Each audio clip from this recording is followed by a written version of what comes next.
बोल मधुर में। गुरु करे सो यदि जग में रहूं तो ऐसे रहूं जैसे जल में कमल का फूल रहे। यदि जग में रहूं तो ऐसे रहूं जैसे जल में कमल का फूल रहे।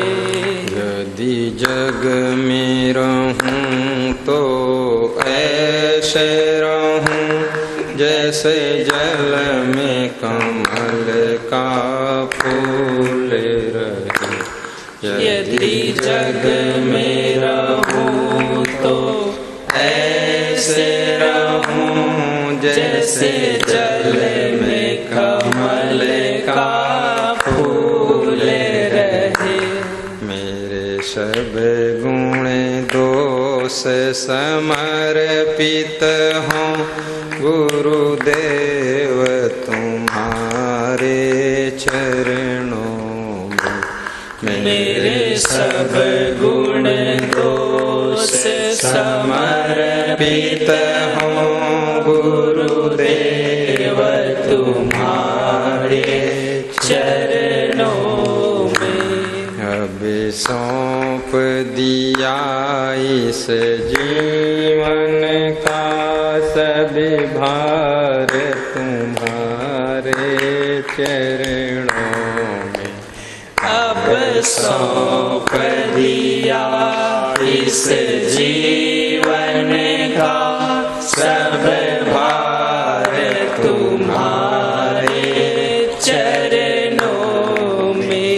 है जीत तुम्हारे चरणों में, है हार तुम्हारे चरणों में। है जीत तुम्हारे चरणों में, है हार तुम्हारे चरणों में। बोलिए सद्गुरु भगवान की जय, संत भगवान की जय, भक्त भगवान की जय। साहिब बंदगी, साहिब बंदगी, साहिब बंदगी, साहिब बंदगी।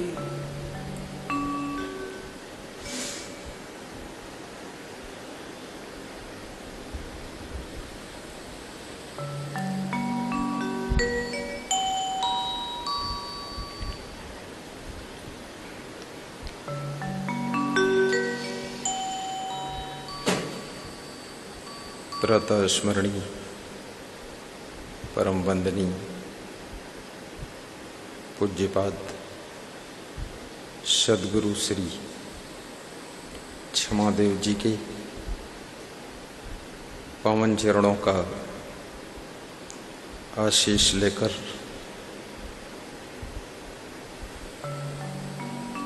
पूज्य श्री गुरुमनदेव जी के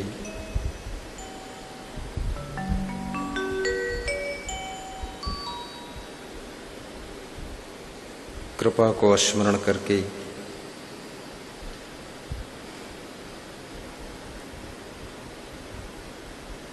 सुखद सत्संग में हम और आप प्रवेश करेंगे।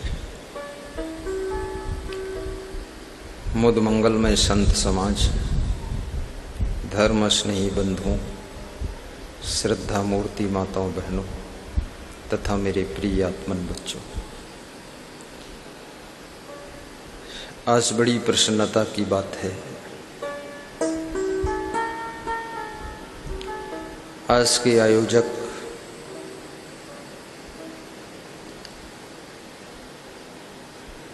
महान भक्त श्री योगेश कुमार साहू जी, छत्तीसगढ़ प्रदेश, डिस्ट्रिक्ट राजनांदगांव। आप पटेवा गांव के निवासी हैं। श्री होरीलाल जी श्रीमती गंगाबाई के पुत्र हैं।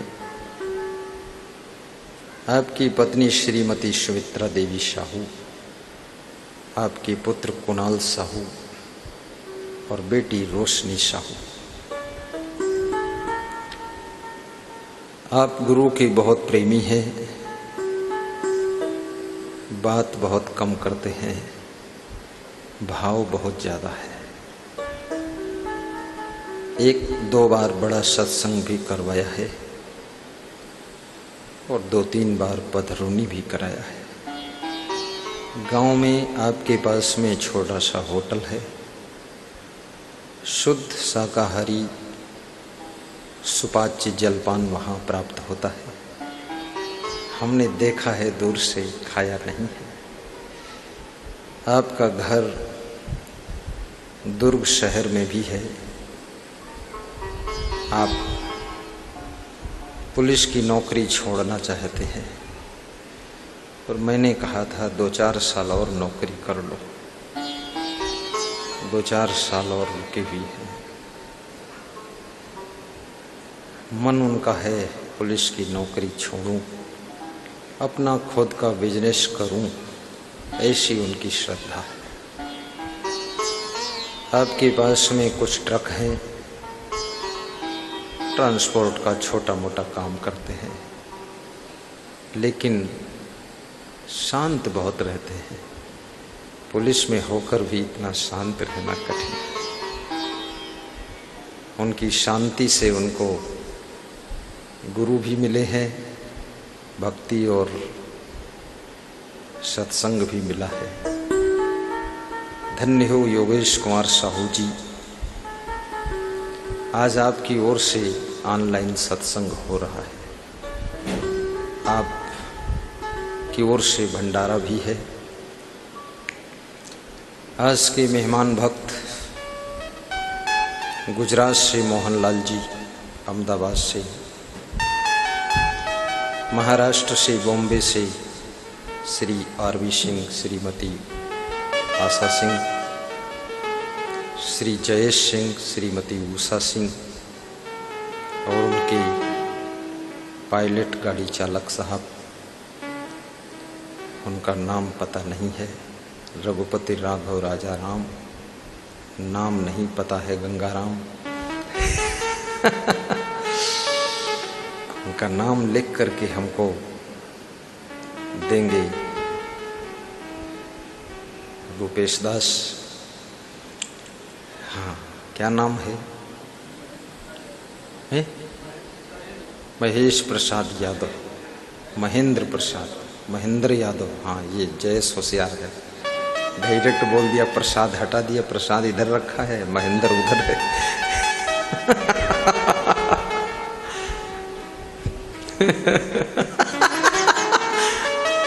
नहीं, वो अच्छा बोला, स्वाल्टम निपटा दिया, ठीक है।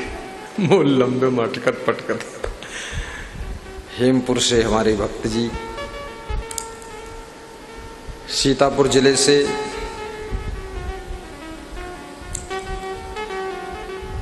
श्री आतेश सिंह खड़े हो, उनकी पत्नी श्रीमती पूजा सिंह,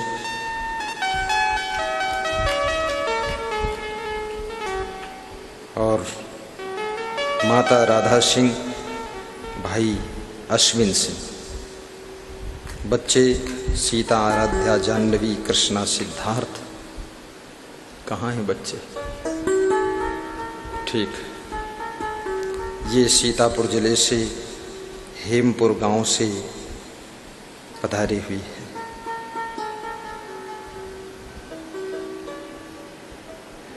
एक बहुत सुंदर गोलक लाए हुई,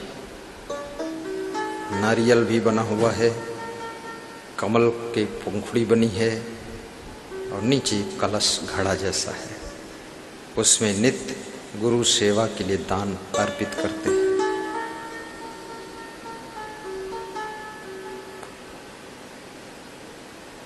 साहिब बंद, एक थैले में चावल, दूसरे थैले में आटा, और 2 पैकेट में केला और एक डलिया सेव फल और एक काली पोटली में कुछ और है। अनार अनार, जिनको नींद आए वो हो जाएंगे बीमार। बैठो साहिब बंद। हमारी यज्ञेश जी जो झोली दिया था दे दो यहाँ। झोली कहाँ रख दिया? यहाँ है या?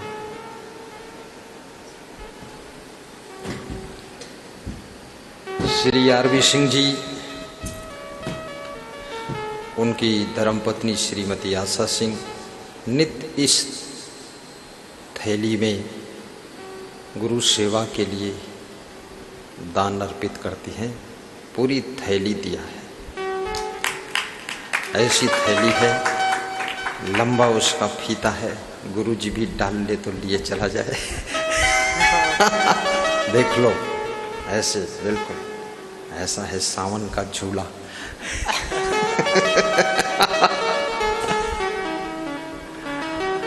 ये भी स्वीकार किया जाता है। आरवी सिंह की ओर से दाल मखाना है, चिरौंजी, भुना चना, कई पैकेट सौंफ, जीरा, बादाम, काजू, किशमिश, पिस्ता, मूंगफली दाना, खाखरा, गोंद के लड्डू, खिड़की के 2 पर्दे, पिंड खजूर, बादाम तेल, नहाने धोने का पियर्स रिंस साबुन, 2 डिब्बा में और लड्डू, 1 बोरी चावल, 2 बोरी कटहल। नहीं, कटहल तो बढ़िया चीज है, उसका नाम बोलने में क्या शर्म, लोग उसको खा लेते हैं, पेट में रखते हैं। बोल सकते हैं, बोलने से फायदा है। चूरा, नमकीन टाइप से बनाने के लिए,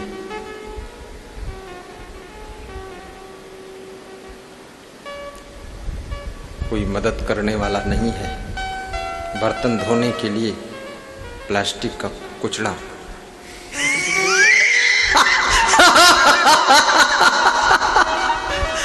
इसका नाम मालूम नहीं तो क्या बोलोगे, वो पीले रंग का रखा है। स्नान के लिए, पूरे बदन को मलने के लिए। नहीं, बहुत बड़ी व्यवस्था। और गुरु जी के लिए शर्ट लाइए वहां से। एक पॉलीथीन में होगा उधर, वो पीला लाल पॉलीथीन लास्ट में साउंड के पास। हाँ, यही ले आओ शर्ट। ये ट्राई के लिए आई है। अगर ऐसा शर्ट गुरुदेव को चल सकता है तो फिर सिलाई का झंझट खत्म, और ये चल जाएगा। हम ऐसा ही बटन लगाते हैं और ऐसा हाफ वाला पहनते हैं। इस साल से हाफ ही शुरू किया और ये बहुत अच्छा है। ये देखो, ब्रांडेड।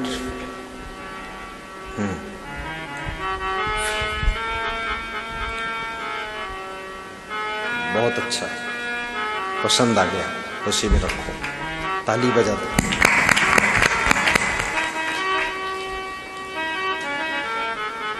साहिब बंदगी सब भक्तों का सेवा भाव स्वीकार करते हैं, उन्हें सबको धन्यवाद देते हैं। पूज्य श्री क्षमादेव जी के सम्मुख समर्पित किया गया है। तीनों साहब के लिए, श्री क्षमादेव, श्री गुरुमनदेव और मेरे लिए वस्त्रदान, पूरा ड्रेस है, उसको आज रात में कटिंग करूंगा और कल उसकी धुलाई होगी, फिर पहनूंगा। कपड़ा बहुत अच्छा है, एकदम सुंदर है। हम देख लिए हैं, पहनेंगे तब खुश हो जाएंगे। साहिब बंदगी।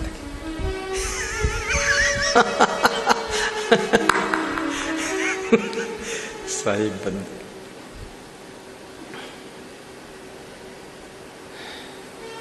ये ऑनलाइन सत्संग चल रहा है। घर बैठे भक्तगण अपना अपना सत्संग करवा रहे हैं और बड़ी श्रद्धा के साथ आज हमारे परम भक्त श्री प्रदीप गंगवार फर्रुखाबाद से 5100 की राशि उन्होंने आश्रम विकास के लिए, गुरु आश्रम के लिए भेजा है। गुरु पूर्णिमा के उपलक्ष्य में श्री हनुमान संथालिया बेतिया चंपारण बिहार गुरु पूर्णिमा के उपलक्ष्य में विशाल देव, क्षमा देव, गुरुमन देव और हम देव 4400 की राशि भेजा है। गेर चौक 44। विशाल देव नहीं है तो उनका हमको ही मिल जाएगा। और 1100 की नगद राशि अलग से भेजा है, टोटल 5500। और अपने गांव में प्रोग्राम करना चाहते हैं सिटी बेतिया में, उसके लिए 50,000 की राशि एडवांस भेजा है प्रोग्राम के लिए। वो हमारे लिए नहीं है, आश्रम के लिए नहीं है, अभी से उसकी बुकिंग कर दिया है। और 30 कुर्सी और 30 लोगों के भोजन करने के लिए डाइनिंग टेबल भी दान किया है। बरेली में बन रही है, आ जाएगी। धन्य हो संथालिया साहब। अब मुझे इजाजत दो, मैं सत्संग शुभारंभ करूं। साई पंथ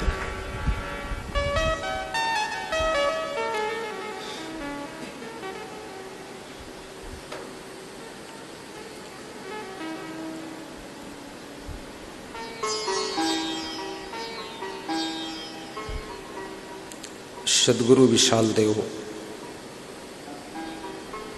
काठमांडू में तपस्या कर रहे हैं। उनके साधक शिष्य भक्तगण सेवा, शुश्रूषा और दर्शन का लाभ ले रहे हैं। उनके प्रमुख शिष्यों में से पूज्य श्री प्रेम साहब जी, पूज्य श्री क्षमादेव जी, पूज्य श्री आज्ञा साहब जी, पूज्य श्री चेतन साहब जी, पूज्य श्री निराज साहब जी, पूज्य श्री गुरुमन साहब जी, पूज्य श्री अमान साहब जी, ये सभी पूर्ण सौभाग्य से उनके सानिध्य में रहकर काठमांडू में सेवा लाभ लेते हैं। अचानक भारत देश से अधिक संतों और भक्तों की संख्या दर्शन के लिए एकत्र होती है। विशाल देव निर्देशित करते हैं कि सभी संत और भक्त भारत वापस लौटे, क्योंकि पहाड़ पर सीमित जगह थी। ऐसे पहाड़ तो बहुत है, लेकिन जहाँ व्यवस्था है वहीं रह सकते आप, बाकी शेर बाघ रहते हैं। तो सबको वापस लौटने के लिए सूचना प्रसारित हुई। संत आश्चर्यचकित हो गए। कुछ तो संत भक्त कल शाम को ही पहुंचे थे और आज विदाई का बिगुल बज गया। सुनकर के सबका मन दुखी हुआ, सबके मन में पीड़ा हुई। निवेदन किया कि हम 5 दिन रहना चाहते हैं।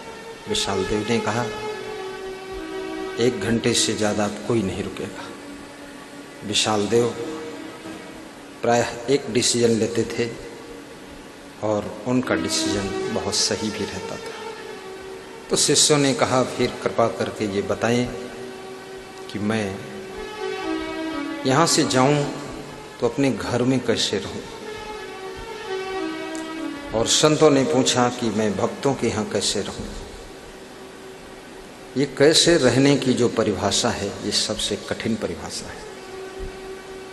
आप आश्रम में आते हैं, आपके साथ में जो पहली बार नया नया कोई व्यक्ति आता है, रास्ते में पूछता भी है वहाँ कैसे रहेंगे,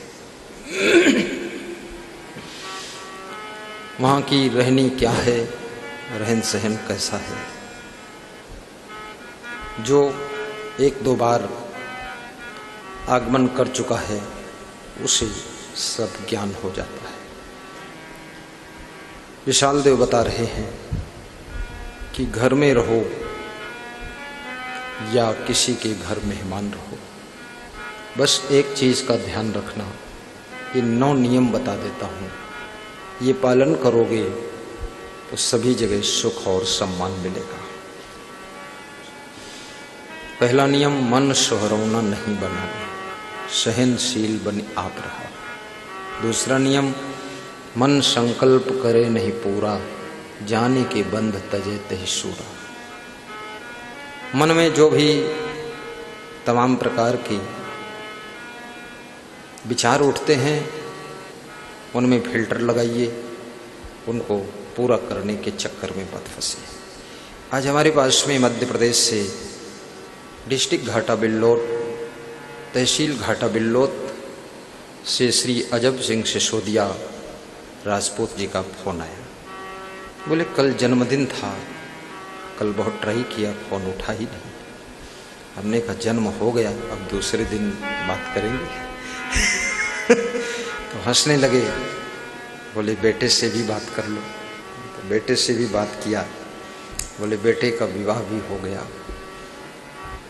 बेटे का नाम हिमांशु, उनकी पत्नी का नाम संतोष देवी, अजब सिंह की पत्नी। अजब सिंह गजब सिंह है, एक बार प्रोग्राम कर चुके हैं। तो उन्होंने कहा कि अब बहू भी आ गई। तो मैंने कहा तुम सासू बन गई, तुम ससुर बन गए, तुम्हारी प्रोन्नति हो गई और हमको तो पता ही नहीं चला। तो बोले तुम फोन उठाते नहीं हो।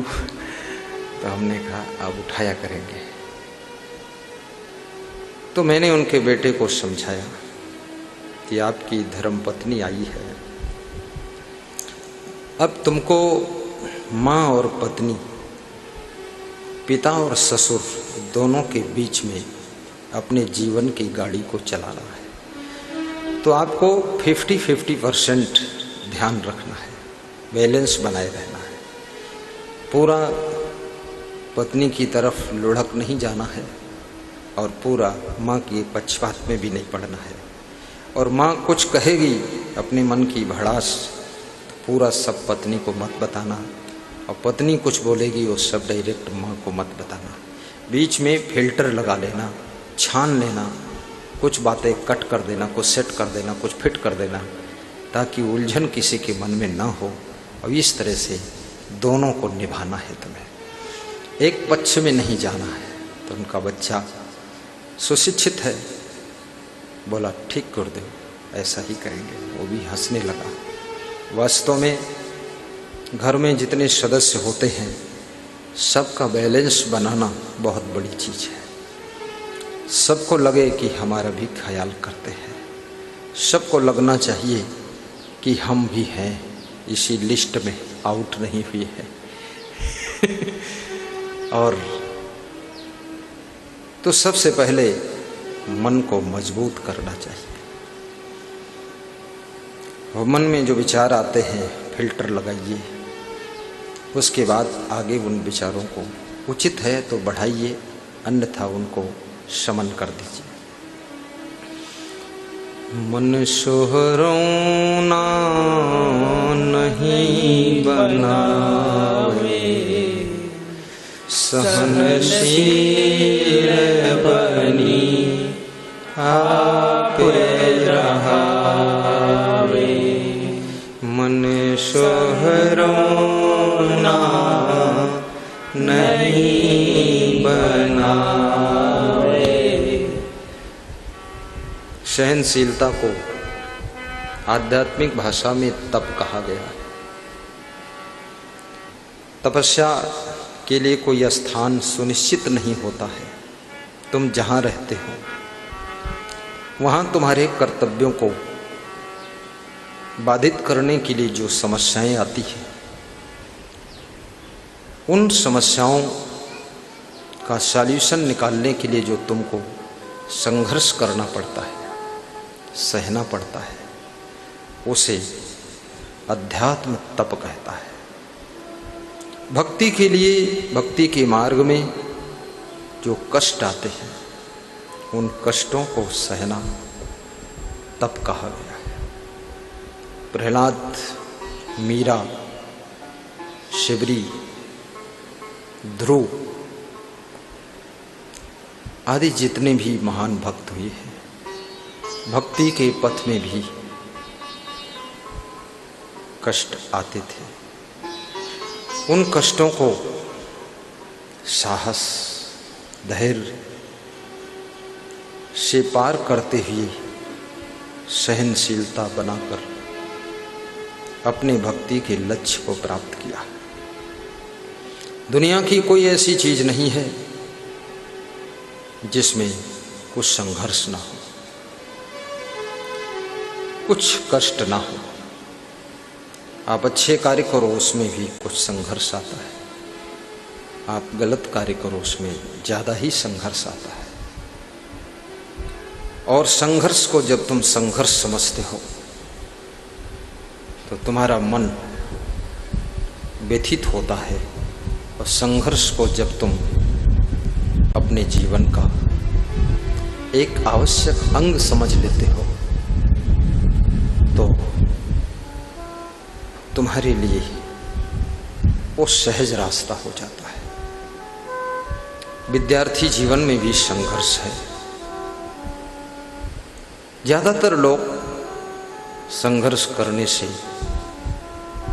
डरते रहते हैं, सहज जो उपलब्ध हो जाए बस उतना चाहते हैं। मैंने सुना है एक पहाड़ की तलहटी में किसी गुरु का आश्रम था। गुरु बहुत शांति से रहता था। धीरे धीरे उस गुरु के पास में कुछ लोग सन्यासी शिष्य बनने लग गए और कुछ गृहस्थ शिष्य बनने लग गए। शिष्य दो प्रकार के होते हैं, गुरु भी मुख्य रूप से दो प्रकार के होते हैं, गृहस्थ गुरु और विरक्त गुरु। गृहस्थ शिष्य और विरक्त शिष्य। गृहस्थ गुरु आपको कथा सुनाकर अपने घर चला जाता है, अपने बाल बच्चे परिवार को संभालता है। विरक्त गुरु आपको सत्संग सुनाता है और अपने आश्रम में परिवार से मुक्त, गृहस्थी से मुक्त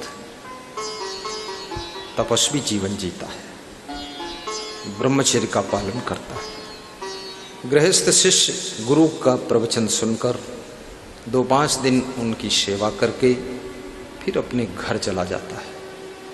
घर जाकर के अपने परिवार का पालन पोषण करता है और अपने बिजनेस व्यवसाय को संभालते हुए गुरु का ध्यान करता है और गुरु की वाणी को सुनता रहता है।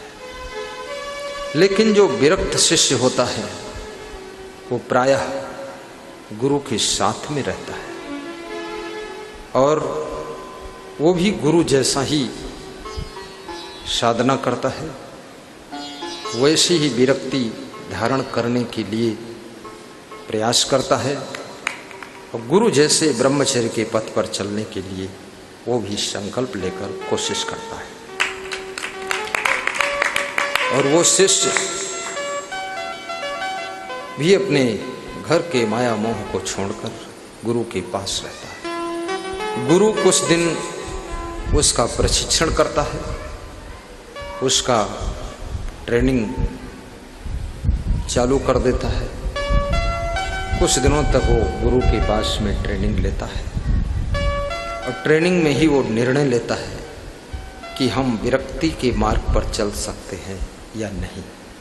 फिर यदि उसे लगता है कि हमारे पांव लड़खड़ा रहे हैं, हम डगमगा रहे हैं, मन मेरा डामाडोल है, तो फिर वो अपने घर वापस लौटता है और गृहस्थ आश्रम में प्रवेश करता है। लेकिन उनसे बेहतर है जो सन्यास में ठीक से नहीं चल पाते हैं, उनसे बेहतर है कि ट्रेनिंग में वापस लौट गया और अपने गृहस्थ आश्रम को स्वीकार करके अपने बाल बच्चों का बोझा लेकर चल रहा है, गुरु का ध्यान करता है और उनके प्रवचन को सुनता है। परंतु जो विरक्त शिष्य होते हैं वे भविष्य में गुरु के ज्ञान को प्रचार प्रसार करने का बीड़ा भी उठाते हैं। गृहस्थ भक्त जो होते हैं वे भी गुरु के लक्ष्यों को पूर्ण करने में अपना पूरा समर्पण रखते हैं। जैसे इस साइड में गृहस्थ भक्त शिष्य बैठे हैं, इधर विरक्त वाले बैठे हैं, कुछ ट्रेनिंग में चल रहे हैं, कुछ ट्रेनिंग पास कर चुके हैं, बिल्कुल फर्स्ट आ गए, कुछ अभी एग्ज़ाम दे रहे हैं, कुछ इंटरव्यू दे रहे हैं, और कुछ जो है सप्लीमेंट्री में फंसे हुए हैं, कुछ विचाराधीन है, कुछ थर्ड पास भी है, कोई सेकंड भी है, कोई फर्स्ट है, कोई गुड फर्स्ट है, कोई डिटेंशन मार्क है, कोई 100 में 100 नंबर लेकर बैठा है, खुश बहुत है, कोई पेट खुजवा रहा है कि न इधर के रहे न उधर के रहे, दोनों दिन से गई पानी, न हलवा रहे न माड़े, न श्रद्धा है न वैराग्य है, अब क्या करें, बीच में फंस गए। धोबी का कुत्ता न घाट का न घर का, अब चाहे जाए जिधर का, क्या होगा इधर का, न इधर का न उधर का, न घर का न घाट का, हाटो हाट का 12 बाट का, धोबी का कुत्ता। अब धोबी भी और कुत्ता रखता नहीं, अब ये कुत्ता कहाँ जाए। पहले के धोबी रखते थे, अब आजकल के धोबी तो लॉन्ड्री सेंटर खोलते, वहाँ कुत्ता उत्ता गुंजाइश नहीं। हाँ, ये पुराने जमाने के धोबी की कहानी। श्रद्धाविहीन शिष्य ऐसे भटकता है जैसे धोबी का कुत्ता भटकता है। इसलिए याद रखना, भक्ति और विरक्ति दोनों के लिए श्रद्धा का बहुत महत्व है। और श्रद्धा का मतलब होता है अपने गुरु के ऊपर भरोसा करना, विश्वास करना। श्रद्धा की पहचान है कि आपको गुरु पर अब भरोसा हो, उनके शरणागत हो गए, अब मन में इधर उधर प्रपंच कुछ नहीं है, शरणागत। ऐसे जैसे एक छोटा सा बच्चा, 2 दिन का जन्मा हुआ बच्चा, 2 महीने का बच्चा अपने माँ की शरणागत हो रहता है। अब माँ जहाँ लेटा दे लेटता है, खिला दे खाता है, पिला दे पीता है, सुला दे सोता है, और माँ के ऊपर पूरा डिपेंड हो जाता है। ऐसे ही जब कहते हैं कि आपके हाथों में जीवन की डोर सौंप दी है, अब सौंप दिया इस जीवन का सब भार तुम्हारे हाथों में। ये जीवन एक बहुत बड़ा भार भी है। यदि जीने का ढंग गुरु की कृपा से आ जाए तो ये प्रकृति का उपहार भी है। और जिंदगी के बारे में सब कुछ सीख लिया जाए तो जिंदगी फिर भार नहीं है, जिंदगी एक बहार भी है, एक गुलशन भी है। जिंदगी मधुबन भी है और जिंदगी गुलशन भी है। और जीने का ढंग नहीं आया तो जिंदगी दुश्मन भी है, जिंदगी दुश्मन भी है। कितने लोगों को जीने का ढंग नहीं है तो अपनी जिंदगी से ही वे परेशान हो जाते और आत्महत्या कर लेते हैं। बहुत तरह की समस्याएं। एक सज्जन ने मुझे फोन करके बताया कि हम 4-5 भाई हैं, लेकिन एक भाई बेईमान है, वो सब भाइयों का हिस्सा हड़प के बैठा है। तो गुरुदेव, कल हमारा एक भाई छत से फांद कर आत्महत्या कर लिया। जब पिताजी को खबर मिली तो रात में उन्होंने जो है अपना देहांत कर लिया। अब उससे हम लोग कहते हैं तो दबंगई दिखाता है, उसका बेटा भी गुंडई दिखाता है। अब हमारे पास कोई रास्ता नहीं है, तो हमने कहा याद रखना, जितने भी प्राणी संसार में हैं सबको जीने के लिए कुछ खाना पड़ता है, लेकिन मनुष्य ही एक ऐसा प्राणी है जिसके पास में खाने के लिए, निर्वाह के लिए जमीन है, बिजनेस है, दुकान है, सर्विस है, नौकरी है, नाना प्रकार का धंधा है, कुछ कुछ कर लेता है। बाकी किसी प्राणी के पास में ना बिजनेस है, ना सर्विस है, ना धंधा है, ना कुछ है, लेकिन पेट हाथी का भी भरता है, ऊँट का भी भरता है, और घोड़े का भी भर जाता है, और गधे का भी भर जाता है, और सूअर का भी भर जाता है, और चिड़ियों का भर जाता है, और सांप बिच्छू का भर जाता है। तो इतनी चिंता मत करो, आप घबराओ मत, किसी थर्ड पर्सन को लगाइए, वो आपके भाई को समझाएगा, उसको थोड़ा धर्म का ज्ञान हो जाए, आपका हिस्सा दे देगा। लेकिन धैर्य रखना। बोले भाई तो मर गया, तो हमने कहा तुम अपने को बचाओ, तुम भी टेंशन में मर सकते हो। तो बोले हम इसलिए आपसे बात करते हैं ताकि हमें धैर्य आ जाए। गुरु के शब्द हमें धैर्य दे देते हैं, और गुरु की वाणी हमें साहस देती है। और गुरु से दो बात हम कर लेते हैं, या उनके सत्संग को सुन लेते हैं। कल प्रदीप गंगवार फर्रुखाबाद वाले कह रहे थे, इस कोरोना के समय कितना लोग बर्बाद हुआ है, सब बंद है, और आपके सत्संग से करोड़ों लोगों की जान बच गई है, नहीं तो बहुत मर जाते लोग। सत्संग हमें जीवन देता है, साहस देता है, सहनशीलता देता है, हर परिस्थिति में तालमेल बिठाने की बुद्धि भी देता है। इसलिए जब सुमित्रा से लक्ष्मण पूछते हैं कि मैं बन जाऊं, तो सुमित्रा समझ जाती है ये शु अवसर नहीं है, इसमें कु अवसर है। तो धीरज धैर्य धर करके, को अवसर समझ करके, सहज भाव से मीठी बोली सुमित्रा बोलती है कि बेटा, ये राम जो बन जा रहे हैं वे अपने लिए नहीं जा रहे हैं, तुम्हारे भाग्य से जा रहे हैं। वाह वाह। धीरज